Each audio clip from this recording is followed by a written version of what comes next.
네, 여러분 안녕하십니까?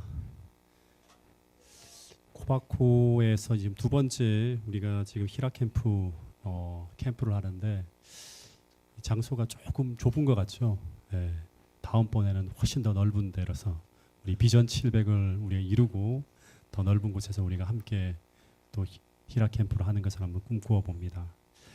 어제부터 이제 우리가 순서들을 보게 되었는데 참 금요일 순서는 정말 잊지 못할 감동과 추억이 있는 것 같습니다. 모든 세대들이 메시지를 전하는데 또 재미있게도 하기도 하지만 또 의미 있는 메시지도 전달되어지는 그런 시간들을 보면서 특별한 이런 시간이다 생각이 들었고, 이런 시간들이 자주 있어야지만 우리가 함께 공동체 의식을 또 가질 수 있겠다는 생각이 들었습니다. 오늘 이 안식일 시간을 어떤 말씀을 좀 전해야 될까 되게 좀 많이 고민했는데, 여러분 소풍을 왔다는 느낌이 있죠. 우리 김수길 장로님이 소풍 가는 게 히라 캠프라고 했는데, 예배 드리는 시간은 조금 집중해서 우리가 함께 의미 있는 시간을 가지고 놀 때는 확실하게 놀고, 또 우리가 함께 말씀을 드릴 때는 조금 더 집중해 들었으면 좋겠습니다. 우리 청년들이 이 은혜로운 말씀으로 마음을 채우고 가고 싶다는 그런 소망을 제가 딱 들으면서 조금 더 깊은 말씀을 좀 준비해야 됐을까 그런 생각도 들었는데, 오늘은 히라 캠프에 좀 맞는 그런 말씀을 좀 한번 여러분들과 한번 좀 나누려고 합니다. 어떤 힘든 일이 계속될 때 마음으로 기도하는 것이 뭐냐 그러면, 하나님 행복하고 싶습니다. 또 이 어려움이 속히 지나갈 수 있게 해주세요라고 하는 기도가 할 때를 있습니다.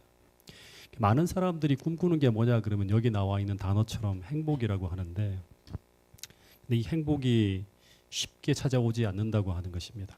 그 이유는 뭐냐 그러면, 우리가 행복이 무엇인지 잘 모르는 경우도 있고, 또 하나는 뭐냐 그러면 행복하기 위해서 자신에게 무엇이 필요한지를 잘 모르기 때문에 엉뚱한 거를 구하는 거예요. 우리 성주 엄마 사진도 봤는데, 성주 엄마한테 제가 홀딱 빠져갖고 1994년도에 만나서 3년간 연애를 하고요. 1996년엔 10월에 결혼을 했습니다. 올해가 30주년입니다. 저희가 3년간의 행복한 연애 시간을 보내고 난 다음에 결혼할 때 우리 성주 엄마는 이 로맨틱한 연애의 감정이 우리를 행복하게 했다고 하는 기억 때문에 이 설레임과 로맨틱한 감정을 결혼 후까지 계속 이어가도록 하기 위해서 어떤 꿈을 꾸었는가 하면, 우리 결혼하면 이 아파트 베란다에다가 티테이블을 놓고 매일 저녁마다 촛불을 켜놓고 차를 마시면서 연애 시절에 나누었던 그 달콤하고 행복한 시간을 계속 나누자는 이야기를 했던 적이 있습니다. 근데 실제로 결혼 생활 10년 차까지 우리 집 베란다에는요, 이 우리 집 베란다 아닙니다. 제가 따라준 거예요. 이런 티 테이블이 놓여져 있었습니다. 그런데 문제는 이런 은은한 촛불 아래서 음악을 들으면서 차를 마시는 그런 여유와 그런 연애 시절의 분위기를 자주 만들 수 있었을까? 좀처럼 만들어지지 않는 건 다 알 겁니다. 그래서 가끔씩 베란다에 가보면 그 의자에 먼지가 쌓여져 가는 걸 자주 보게 되었습니다. 근데 제 아내는 심지어 이렇게 되니까 어떤 시도까지 했는가 하면, 아예 거실에 있는 식탁을 베란다로 옮기고요. 밥이라도 베란다 잘 안 보이거든요, 제가. 밥이라도 베란다에서 창밖을 내다보면서 분위기 있게 먹자고 하면서 아예 식탁을 베란다로 옮겼습니다. 그래서 아파트 주방에서부터 그 멀리 베란다까지, 이건 지금 한번 제가 AI로 한번 합성의 사진을 만들어 본 겁니다. 실제 사진은 아닙니다. 그 뜨거운 된장찌개와 반찬들을 날라가면서 그 불편함을 감수하면서까지 그 로맨스와 낭만을 만들려고 시도했던 기억이 있다고 하는 것입니다. 근데 바빠 죽겠는데 그런 베란다에다가 식탁을 갖다 놓고 밥을 먹는다고 해서 그런 로맨스가 만들어질까요? 바빠 죽겠는데 분위기 있는 음악을 틀어놓는다고 해서 그 음악이 귀에 들어올까요? 결국 오래되지 않아서 다시금 식탁이 주방으로 돌아갔다고 하는 것입니다. 여러분, 행복은 이런 분위기와 이런 로맨스라는 감정에서 오는 걸까요? 우리 이런 생각을 많이 하잖아요. 이런 로맨틱한 감정과 설레임, 이런 감정들에서 얻는 기쁨은 잠시 잠깐이고, 이 감정들은 상황에 따라 변하는 불완전한 것이기 때문에 이런 느낌과 감정 속에서 행복을 찾는 사람은 결국 궁극적인 행복을 찾지 못한다고 하는 것입니다.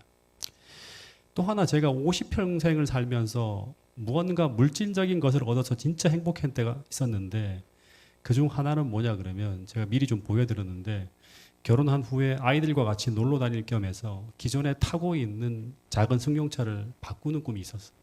이 엑센트라고 하는 차를 타고 있었는데 우리 그 좀 이렇게 아이들과 더불어서 좀 놀러 다닐 때 편한 그런 기아에서 나오는 차인 이게 뭐예요? 신형 RV였는데 지금은 이제 뭐 안 타고 다니지만 예, 카렌스 2라고 하는 거, 카렌스 1이 아니라 2라고 하는 차를 타고 싶었어요. 근데 돈을 모아서 드디어 우리가 꿈꾸는 차를 사게 되었는데 그 차를 사던 날 성주 엄마와 저는요 세상을 다 얻은 것 같았어요. 근데 그것을 소유하는 날부터 기쁨이 줄기 시작하더니요 3개월쯤 지나는 순간부터는 차에 대한 행복이 싹 사라집니다. 그 다음 어떤 생각이 드는가 하면 아시죠? 이것보다 더 좋은 차 이게 바로 들어오는 생각이 나는 거예요. 또 하나 차를 살 때보다 더 행복한 때가 있었습니다. 이게 뭐냐 그러면 우리가 당시 살던 집이 빌라였는데 이 빌라에는 베란다가 없고 층간 소음이 너무 심하고 프라이버시 보호가 안 되는 그런 곳이라서 베란다가 있는 아파트에 살고 싶었습니다. 그것도 전세가 아닌 내 집을 갖고 싶었습니다. 죽으라고 돈을 모아서 드디어 그 꿈이 이루어졌습니다. 그래서 꿈에 그리던 아파트로 들어가게 되는 날 우리는 세상을 다 얻은 것 같았고요. 너무나 행복했고 이 행복이 영원할 줄 알았습니다. 근데 그 행복이 얼마나 갔을까요? 차는 3개월에서 6개월 정도 지나니까 싹 사라지더라고요. 집은 1년 정도는 가는 것 같았습니다. 그래서 그때 깨달은 게 뭐냐 그러면 물질에서 얻는 행복은 그 물질을 얻는 순간부터 그 기쁨과 만족감이 서서히 줄기 시작한다고 하는 것입니다. 대부분은 제가 볼 땐 최장 1년인 것 같아요. 물질에서 얻는 기쁨은 1년이 지나면 거의 다 없어져요.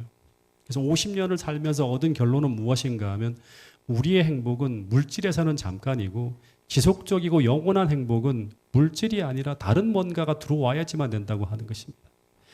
그래서 이 물질이나 환경적 조건에 우리의 행복을 맞추고 살아간다면 그 행복은 영원히 채워지지 않는 것을 채우려 하는 것과 똑같아요. 왜냐하면 우리 인간은 물질로서는 만족할 수 없는 존재이기 때문에 이런 말씀이 있죠. 이 말씀은 같이 한번 읽어보겠는데요. 누군가가 좀 한번 마이크를 좀 잡아주세요. 자, 우리 같이 읽어볼까요? 전도서 5장 10절 말씀입니다. 시작.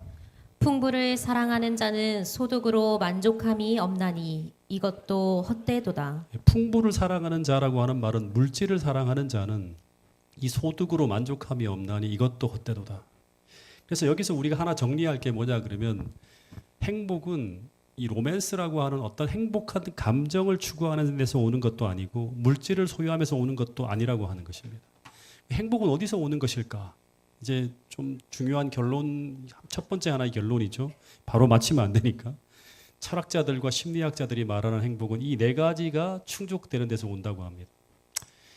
이 네 가지는 행복을 위한 필수 요소라고도 말하는데요. 첫 번째는 뭐냐 그러면 내가 사랑받고 있다고 하는 것을 느끼는 것. 뭐 사랑받는 것뿐 아니라 사랑할 대상이 있다는 것을 느끼는 것도 마찬가지겠죠. 그래서 이거는 사랑의 관계가 맺어졌을 때 행복을 느낄 수 있다고 합니다. 두 번째는 뭐냐 그러면 삶의 의미와 목적이 있는 것. 세 번째는 감사하는 마음. 네 번째는 현재를 살아갈 수 있는 평안이라고 합니다. 이 네 가지 요소가 충족될 때 우리는 행복이라고 하는 이 상태를 경험한다고 합니다.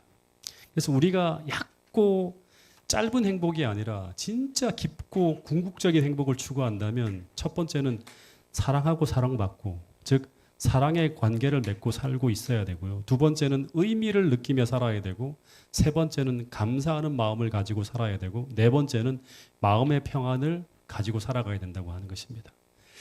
그래서 행복은 첫 번째, 내가 속한 그곳에 사랑이 있어야 우리는 행복을 느낄 수 있다고 하는데, 실제로 이런 결론을 가지게 된 하나의 이제 연구가 있는데요.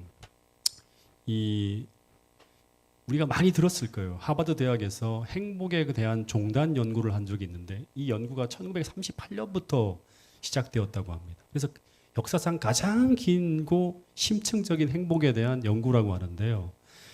이 연구는 수많은 사람의 유년기 때부터예요. 그리고 노년기 때까지 삶을 추적해서 무엇이 인간을 진정으로 건강하고 행복하게 만드는지를 과학적으로 밝혀낸 연구라고 합니다. 이 굉장히 유명한 연구라서 행복한 강의에 거의 빠짐없이 인용되어지는 연구 결과이기도 합니다. 1938년도에 이 하버드 대학교 2학년 학생 중에서 아주 뛰어난 학생들 한 268명을 이제 표본으로 추출하고요. 그 다음에 반대편에서는 1940년에 보스턴에서 가장 빈민한 빈민가에서 자란 소년 456명을 이제 추출합니다. 그래서 도합 한 724명의 인생을 80년간이에요. 추적 연구하는 거예요. 수천 건의 의무 기록과 인터뷰를 통해서 하나의 분석해서 내린 결론이 뭐냐 그러면 뭐 많은 것들이 있지만 우리의 삶을 건강하고 행복하게 만드는 것은 부나 명예가 아니라 어디에 있다? 좋은 관계에 있다고 하는 결론을 내리게 됩니다. 다시 말해서 가족, 친구, 공동체와의 사회적 연결이 아주 긴밀하고 건강하고 그렇게 되면 그 사람이 더 오래 살고 더 건강해지고 심지어 기억력 감퇴도 현저하게 떨어지는 것, 다시 떨어지는 게 아니라 더 좋아지는 것, 이런 것을 결과적으로 만들어냈다고 하는 것입니다. 그래서 이 관계가 그냥 친구의 숫자라든가 이 사람이 결혼했는지 안 했는지가 아니라 관계의 질, 이거를 뭐 다른 표현으로는 따뜻함이라고 번역하기도 했는데요. 이 질적 관계가 얼마나 깊고 건강한가에 따라서 우리가 얼마나 더 건강하고 행복하게 살 수 있는지를 이렇게 이제 그 수치적으로 결론을 내렸다고 하는 것입니다. 그래서 우리가 얼마나 신뢰하고 의지할 수 있는 친밀하고 안정적 관계를 맺고 살아가는가가 바로 인간 행복에 결정적 영향을 미친다고 하는 것이 이 연구의 결과예요. 또 하나는 뭐냐 그러면 이 이제 연구의 총 책임자가 3명이 바뀌는데요. 그 중에서 세 번째 총 책임자가 조지 베일런트 교수인데요. 이 사람은 연구 대상자들이 한 70, 80이 되었을 때 38년부터 시작해서 쭉 살아왔죠. 70에서 80이 되었을 때의 건강한 모습을 분석해서 또 하나의 보고서를 냈는데 그게 뭐냐 그러면 건강하고 행복하게 늙어가는데 필수적인 7가지 핵심 변수 이게 왔다 갔다 하면 바뀐다고 하는 거예요. 그걸 정립했는데 아주 흥미롭게도 이 핵심 변수에는 타고난 부나 명예라든가 학벌 이런 게 아무 상관이 없어요. 심지어 조상의 수명도 여기에 포함되지 않아요. 이 변수에 왔다 갔다 하지 않습니다. 그 변수가 여러 가지 있는데 뭐 타고난 방어기제, 어려움이 오는데 그걸 막아내는 거예요. 규칙적인 운동, 금연, 절주, 그러니까 알코올 중독이 되면 안 돼요. 그다음에 평생 학습하는 자세, 또 하나가 알맞은 체중, 그러니까 너무 말라도 안 되고 너무 뚱뚱해도 안 돼요. 여러 가지가 있는데 그 중에 하나가 뭐냐 그러면 안정적인 결혼 생활이에요. 핵심 변수예요. 그러니까 관계죠. 사랑하는 관계죠. 서로를 지지해주는 따뜻한 파트너십이라고 표현도 했는데 행복한 삶을 살아가는데 제일 중요한 것 중에 하나가 뭐다? 사랑의 관계라고 하는 거예요. 그 중요한 사랑의 관계를 만들어야 될 곳이 어디다? 가정이라고 합니다. 사랑을 느낄 수 있는 가정을 만드는 것이 우리의 행복을 위해서 가장 중요한 것 중에 하나인데 그런데 어떻게 그런 가정을 만들 수 있을까? 간단하게 말하면 예수님 모시고요. 두 번째는 고린도전서 13장의 사랑을 실천하며 살아가는 것이라고 저는 생각을 합니다.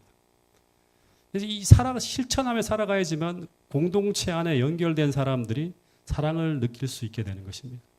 다시 말하면 제가 말하는 요지는 사랑은 마음으로만 품고 사는 것이 아니라 행동을 통해 실천해야지만 사랑인 것을 느낄 수가 있어요. 정확하게 말하면 사랑은 표현되어지는 거예요.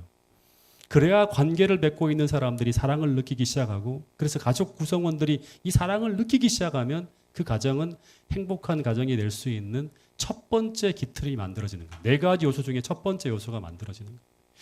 우리 말씀을 같이 한번 읽어보겠습니다. 지금 제가 이게 모니터가 없어갖고 잘 못 보는데 같이 한번 읽어보겠습니다. 13장 4절부터 7절 말씀인데 어저께 우리 강 집사님이 기타를 치면서 멋지게 노래를 불렀죠. 한번 읽어보겠습니다. 시작.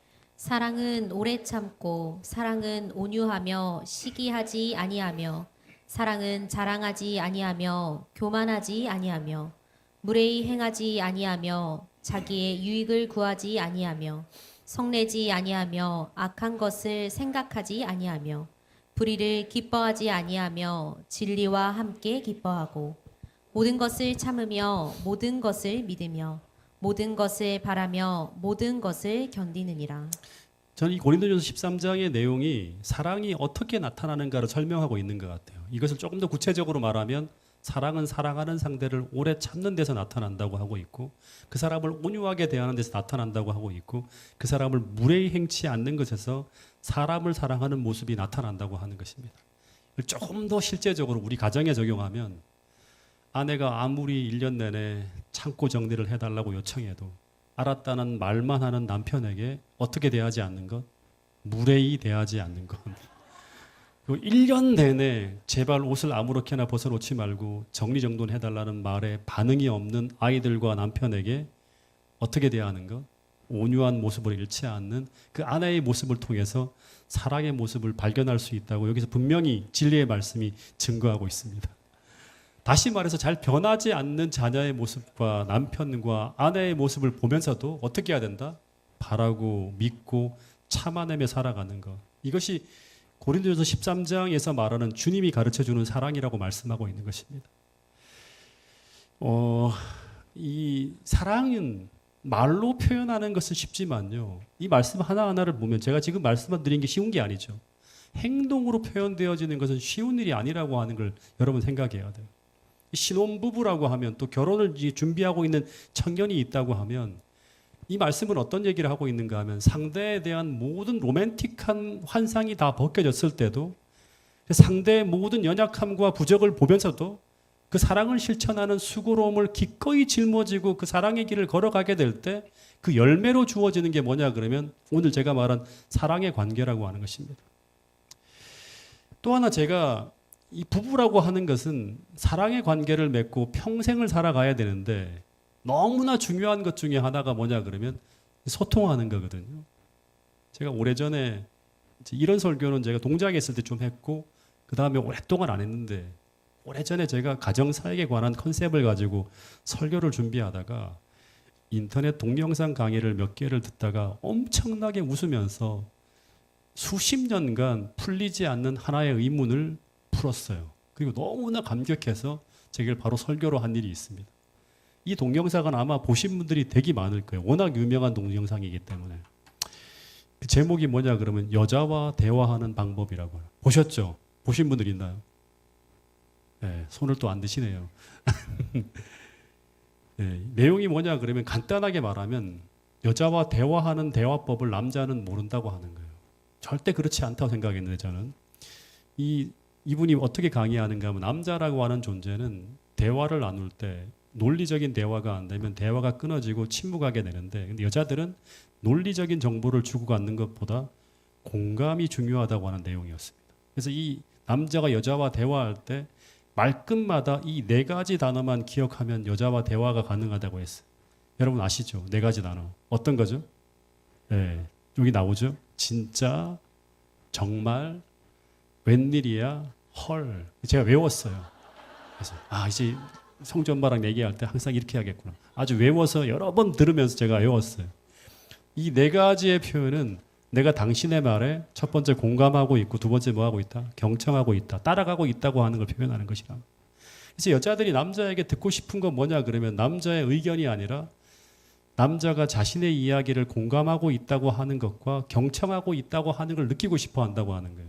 제가 이 사실을 알게 되면서 저는 20년 동안 해결이 안 됐던 의문이 2017년에 풀렸어요. 제가 성주 엄마가 옷가게에 들어가서 옷을 고르면 제게 자주 하는 질문이 있어요. 뭐냐 그러면 여보 이 옷이 어때? 내한테 잘 어울려? 하고 물어요. 그때마다 저는 할 말이 없어요. 왜냐하면 옷을 볼 줄을 모르기 때문에. 또 계속 물어봐요. 그럼 제가 대답하는 게 뭐냐 그러면 잘 모르겠다고. 그러면서 당신이 알아서 당신 보기에 좋은 거 고르라고 합니다. 이게 진심이에요. 근데 이런 말을 하면 아내가 언제나 돌아오는 말이 있어요. 이게 뭐냐 그러면 내가 그럴 줄 알았어. 당신하고 쇼핑하는 게 진짜 재미없다고 하는 이런 말을 하면서 얼굴 표정이 확 바뀝니다. 근데 이럴 때마다 제게 풀리지 않는 의문이 하나가 있었는데 그게 뭐냐면 이 여자가 왜 미적 감각도 없고 패션에 대해서 전혀 무지한 나에게 왜 자꾸 옷을 사러 가기만 하면 이 옷이 어떤지 이 옷이 어울리는지 안 어울리는지 자꾸 물어볼까 하는 것이었습니다. 솔직히 제가 지금 입고 있는 옷 대부분이 뭐냐 그러면 저는 의견이 없어요. 특별히 제가 너무 불쾌하거나 제가 너무너무 이렇게는 못 입겠다고 하는 게 아니면 다 알아서 입혀주는 대로 입어요. 저는 이게 관심이 없기 때문에 그렇습니다. 근데 제가 결혼 2년 차 때 제 아내의 생일날 옷과 신발을 선물한 적이 있습니다. 당시 성주 엄마가 옷 선물과 신발 선물을 받으면 너무 행복할 거라고 하는 생각을 가지고 제가 가지고 왔는데 나타난 반응이 무엇이냐고 하면 선물을 받자마자 어디서 이런 할머니 같은 옷과 신발을 사가지고 왔냐고 하더니 바로 옷가게와 신발 가게로 가서 그것을 환불해 버렸어요.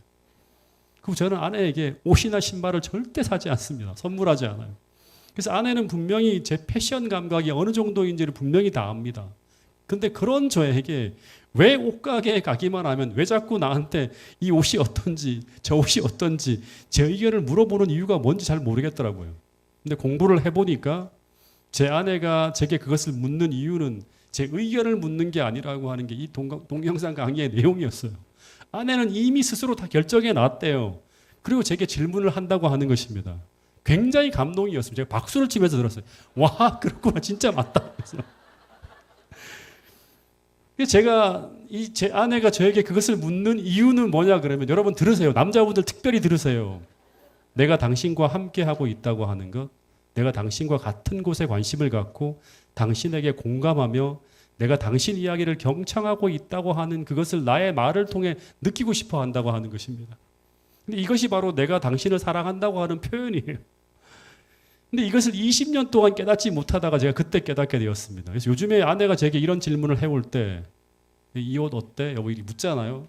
그러면 제가 이제는 잘 몰라 하지 않고 가끔은 어떻게 하기도 하는가 하면 약간 고민하는 듯한 표정을 지으면서 여보 내 생각에는 말이야 그것보다는 저 색깔이 더 나을 것 같아 한다든가 아니면 내 생각에는 이것도 괜찮을 것 같은데 라는 정도의 리액션을 제가 해요. 실제 그렇게 합니다. 왜냐 그럼 이 한마디에 아내가 정말 행복해야 한다는 것을 깨닫게 되었기 때문입니다. 여러분 사랑이라고 하는 것은 내 편한 대로 사는 것이 아니라 상대가 나의 행동을 통해서 불행을 느끼고 있다면 그것을 기도하며 고치는 것이 그것이 바로 사랑이라고 하는 것입니다. 사랑은 큰 선물이 아니라 이런 작고 사소한 것 하나라도 상대의 유익을 위해서 행하는 것 이것이 평생을 행복하게 살아갈 사랑의 관계를 만들어가는 너무나 중요한 것이라고 하는 것을 제가 그때 배웠다고 하는 것입니다.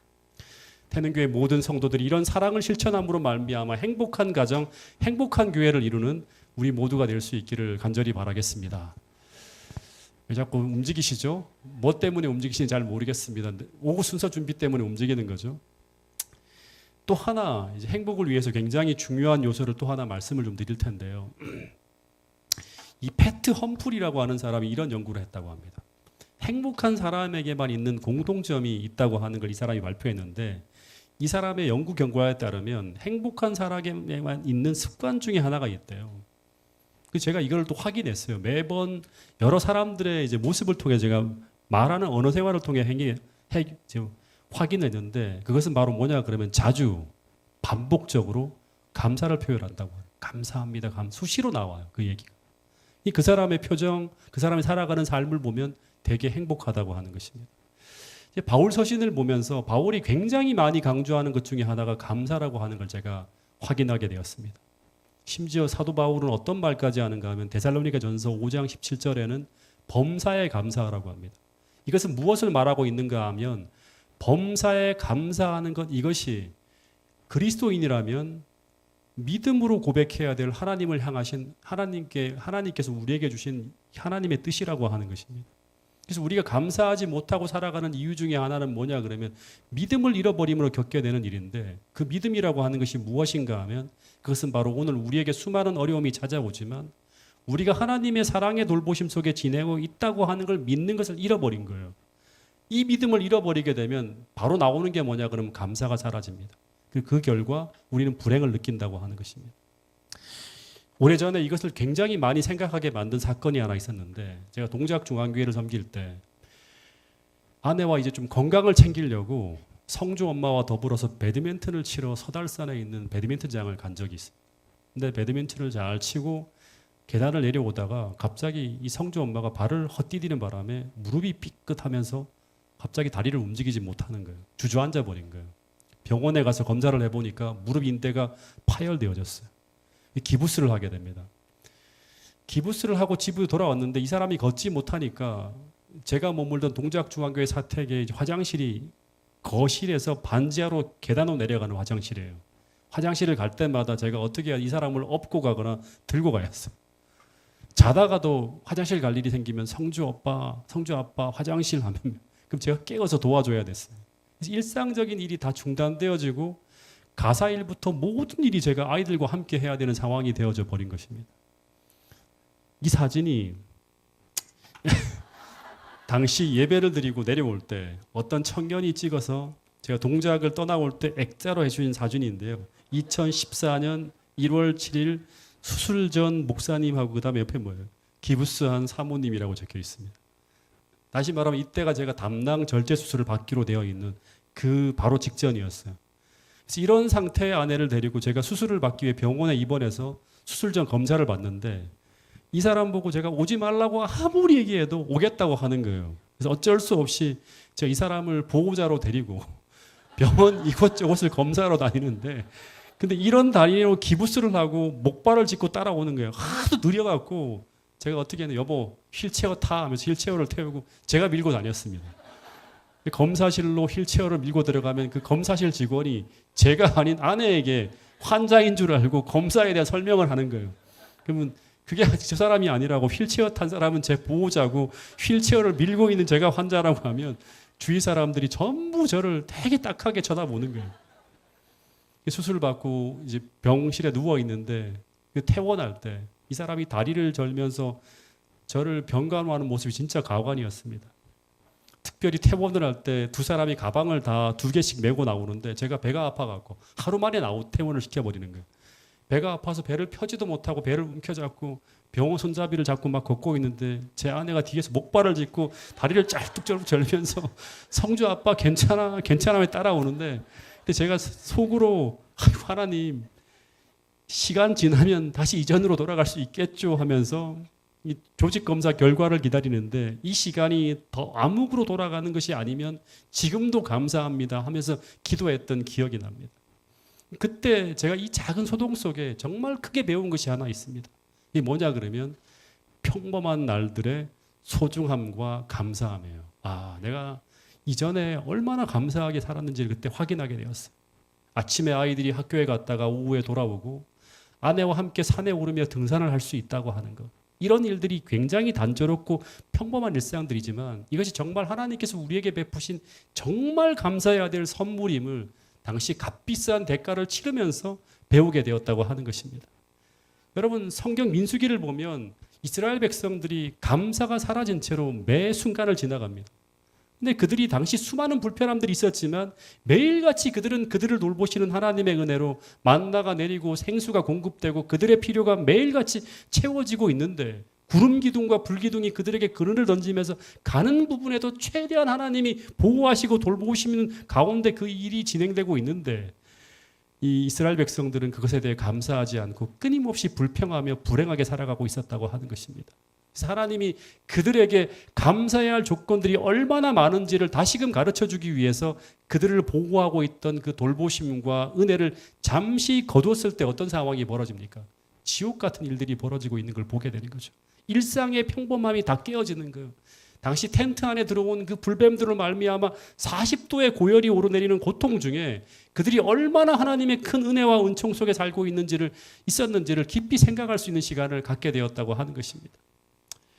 여러분 두란트라고 하는 여행가가 아주 유명한 이제 이 사람이 역사가면서도 여행가였는데 이 사람이 전 세계를 여행하면서 아주 행복한 장면을 찾으며 사진을 찍어요. 그리고 일기를 쓰는데 이 사람이 여행 중에 가장 행복하게 보였던 장면을 찍어서 소개한 글이 있어요.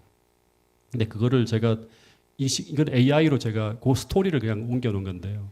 이 장면이 어떤 장면인가 하면 미국 중부의 한 시골 정거장에서 이 사람이 목격한 것인데 한 젊은 여인이 작은 차에 앉아서 아기를 안고 재우는 장면입니다.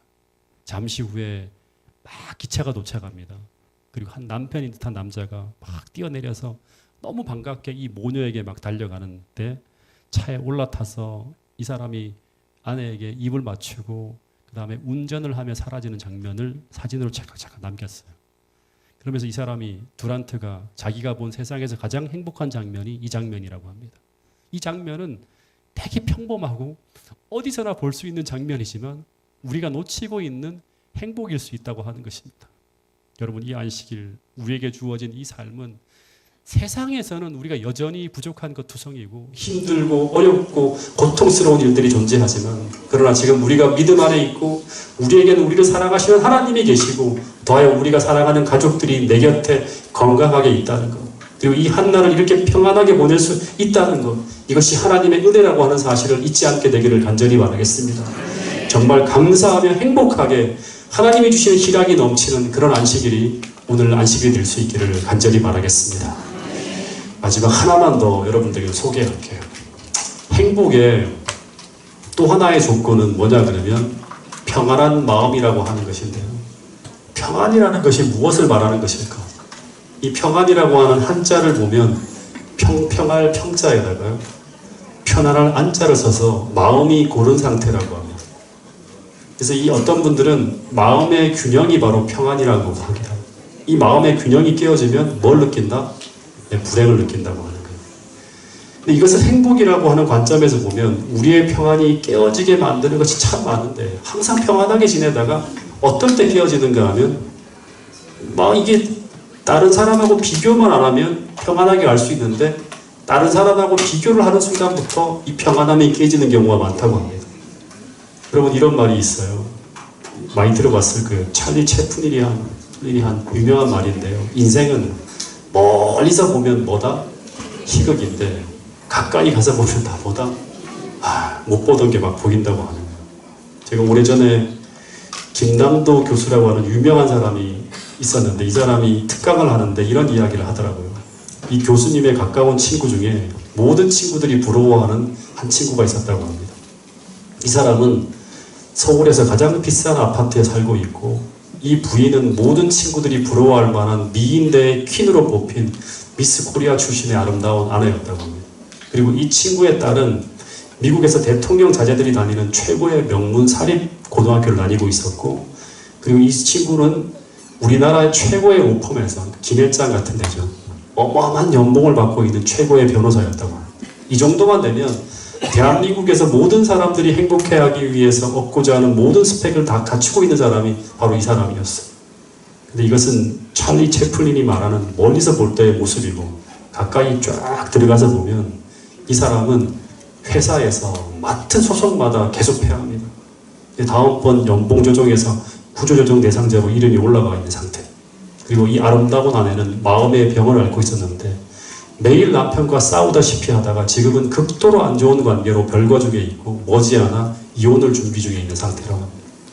더하여 미국에서 유학 중인 아이는 한국에서 매일 사고만 쳐서 어쩔 수 없이 미국으로 유학을 보냈는데, 그 학교에서도 여기서 적응이 안 되는 거예요. 정학 처분을 받은 상태였다고 합니다. 그래서 아이가 거기서 이것저것 사고를 치고 또 부인의 문제로 소송을 당해서 지금 살고 있는 아파트가 경매에 넘어간 상태라고 합니다.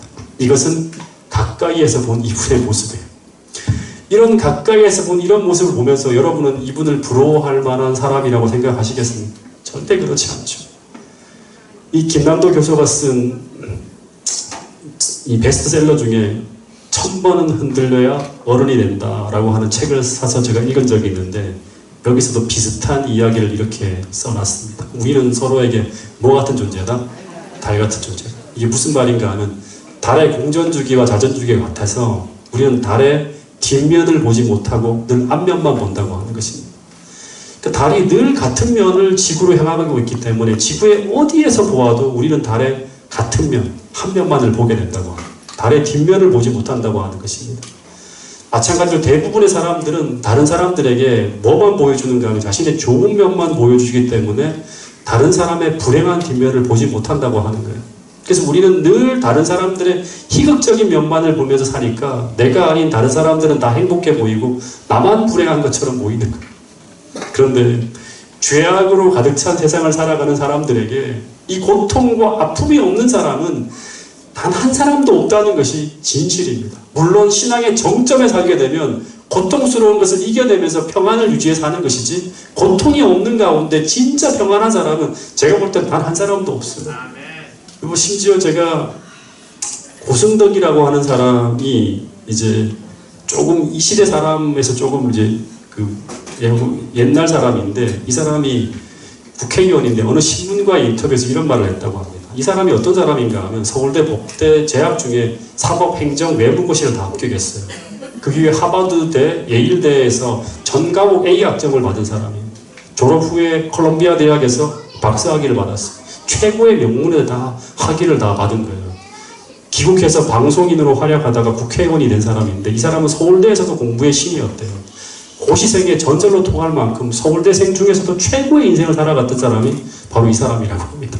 근데 이분이 신문과의 인터뷰에서 이런 말을 했다고 합니다. 뭐냐 그럼, 위기가 참 많았다. 진짜 내 인생이 위기였다는 거예요. 내 인생은 비주류 인생이다. 동의가 안 됩니다. 아버지는 나를 보고 뭐라고 한다? 외화, 내빈, 깡통 인생이라고 한다. 죽고 싶도록 괴로운 순간이 너무나 많았다. 정말 죽고 싶을 만큼 고통스러운 인생을 살았다고 하니, 누가 보아도 주류 인생을 산 사람처럼 보이는 이 사람이 스스로를 뭐라고 한다? 나는 비주류 인생이야. 다른 사람이 아무리 주류 인생이라 하지만 나는 비주류야. 무슨 말인가 하면 인생에서 깊은 소외감을 느끼며 살았다고 하는 거예요. 사랑의 지지를 못 받고 살았다는 거죠. 이해할 수 없는 부분이죠. 그리고 외화내빈이라고 하는 말은 뭐냐면, 겉으로 보기엔 화려해 보여도 속은 뭐다? 깡통이라고 하는 거예요. 이 말은 무슨 말인가 하면 채워지지 못한 목마름이 있었다고 하는 거예요. 그러다가 그의 인생이 행복한 것이 아니라 뭐다? 죽고 싶도록 괴로운 순간들이 너무나 많았다고 하는 것이. 이 말은 뭐냐? 불행으로 점철된 삶을 살았다고 하는 거예요. 네. 여러분, 여기서 우리는 또다시 행복이란 무엇인가를 한 번 더 생각해 보아야 된다고 하는 것입니다. 이제 마지막으로 제가 결론적으로 진짜 많은 생각을 하게 만든 두 인물이 있는데, 그 한 인물은 나폴레옹이에요. 또 한 인물은 헬렌 켈러입니다. 나폴레옹은 세상을 다 정복하고 절대 권력을 누렸던 프랑스 황제였어요. 이 사람이 죽기 전에 이런 말을 남겼대요. 내 인생의 행복한 날은 일주일도 되지 않았다. 아, 진짜 끔찍한 말이죠. 날마다 불행으로 점철된 인생을 살았다고 하는 거예요. 근데 반대로 헬렌 켈러라는 사람은 시각장애, 청각장애, 말도 못하는 삼중장애를 앓고 있었던 사람인데, 헬렌 켈러는 정반대의 말을 했습니다. 나는 인생에서 행복하지 않은 순간은 단 한순간도 없다. 놀랍지 않습니까? 우리 이런 인생을 살고 싶지 않아요. 내 인생에 단 행복하지 않은 순간은 한순간도 없다. 네. 상식적으로 보면 이 대답은 정반대로 나와야 합니다. 왜냐하면 나폴레옹은 세상을 정복하며 절대 권력을 가졌던 황제이고, 헬렌 켈러는 인생에서 모든 불행할 수 있는 조건을 다 가지고 있는 사람이에요. 근데 우리의 상식과는 정반대의 고백을 했다고 하는 것은, 오늘 우리가 행복하기 위해 무엇을 추구하고 어떤 삶을 살아야 될지를 깊이 고민하게 만드는 그러한 부분이라고 하는 것입니다. 여러분, 앞도 못 보고 들리지 않고 말도 못하는 삼중 핸디캡으로 태어났던 이 여자가 어떻게 날마다 행복하게 살아갈 수 있었을까? 만약 헬렌 켈러가 내게 없는 땅의 조건들을 생각하면서 다른 누구와 나의 처지를 비교하면서 그 불행한 조건에 갇혀 살았다면, 이 사람은 절대 행복한 인생을 살아갈 수 없어요. 늘 우울하고 불행하게 살았을 거예요. 왜 나는 이렇게 태어났지? 왜 나는 이런 불행한 일들이 주어졌지? 계속 이것만 고민하다 보면 계속 우울할 수밖에 없어. 그러면 그는 세상에 희망을 던지는 그런 훌륭한 인생을 살지 못했을 것이라고 하는 것입니다. 근데 이 사람이 행복할 수 있었던 것은 그의 가정교사인 애니 설리반 선생을 통해서 하나님을 알게 됩니다. 하나님을 통해서 그가 행복할 수 있도록 축복해 주신 그 하나님의 은혜와 축복을 받으면서 환경에 제한되어지지 않는 행복을 찾았다고 하는 것입니다. 그러면서 그는 하나님의 사랑을 받으면서 첫 번째 행복의 조건, 사랑하는 사람이 되었고요. 행복의 두 번째 조건이 뭐죠? 의미와 목적을 잃어버린 인생이 아니라 의미와 목적을 가진 인생을 살았고, 세 번째, 행복의 세 번째 조건과 네 번째 조건이 감사와 평안이죠. 감사와 평안으로 충만한 삶을 살아낸 사람이 바로 애니 설리반 선생이라고 하는 것입니다.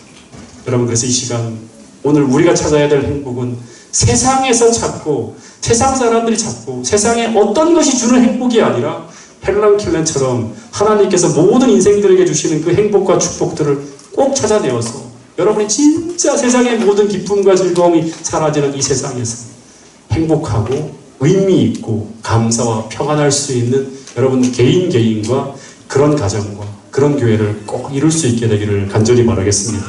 마지막 성경절 신명기 33장 29절 말씀만 같이 읽고 마치겠습니다. 같이 읽어보겠습니다. 시작. 이스라엘이여 너는 행복자로다. 여호와의 구원을 너같이 얻은 백성이 누구뇨? 그는 너를 돕는 방패시요. 여러분 모두는 행복자라고 합니다. 하나님의 구원을 너같이 얻은 백성이 누구냐? 하나님은 우리를 돕는 방패라고 합니다. 언제나 도와주시고 끊임없이 여러분들을 사랑해 주시는 분이라고 합니다. 이 하나님을 모시고 정말 너는 행복자라고 하는 이 고백이 모세가만 한 것이 아니라 우리 모두가 이 고백에 아멘으로 화답하며 행복한 삶을 살아낼 수 있는 태능교회 모든 성도들이 될 수 있기를 간절히 바라면서 오늘 말씀을 줄이도록 하겠습니다.